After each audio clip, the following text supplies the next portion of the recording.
La Fondation est très impliquée sur les questions de bioéthique, puisque les questions de génétique, les questions de dépistage, les questions de fécondation in vitro, de tri embryonnaire, tout ça ce sont des questions qui intéressaient Jérôme Lejeune et qui impactent aussi notre champ d'investigation et de travail. La défense de la personne trisomique, c'est l'essence même de la Fondation.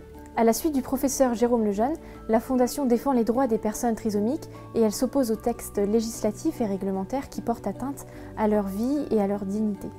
La Fondation Jérôme Lejeune alerte, forme et informe les citoyens sur ces enjeux bioéthiques par des publications, notamment par les manuels bioéthiques des jeunes, qui permettent de rendre accessible et d'expliquer toutes ces atteintes à la vie humaine, toutes ces atteintes aux plus petits d'entre nous.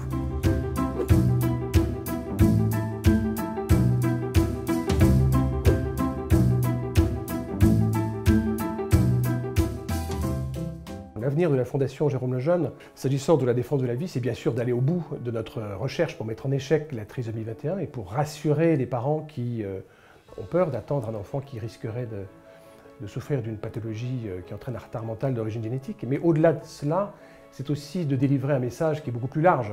Ce n'est pas la technique qui vient au bout de la folie des hommes. Il n'y a pas de solution technique à la folie des hommes, comme le disait Jérôme Lejeune. La technique est cumulative, mais la sagesse ne l'est pas. C'est la raison pour laquelle il y aura toujours la nécessité de rappeler, dans notre monde techno-scientifique qui se développe à toute vitesse, de rappeler que lorsque la nature condamne, le rôle de la médecine n'est pas d'exécuter la sentence, mais de chercher à commuer la peine. C'est cette très belle définition de la médecine hippocratique que la Fondation va continuer à mettre en œuvre, à appliquer, et non seulement en France, mais aussi à l'étranger, puisque l'un des axes du développement de la Fondation aujourd'hui, c'est d'aller à l'étranger, puisque nous sommes, entre guillemets, convoités aussi dans d'autres continents du monde.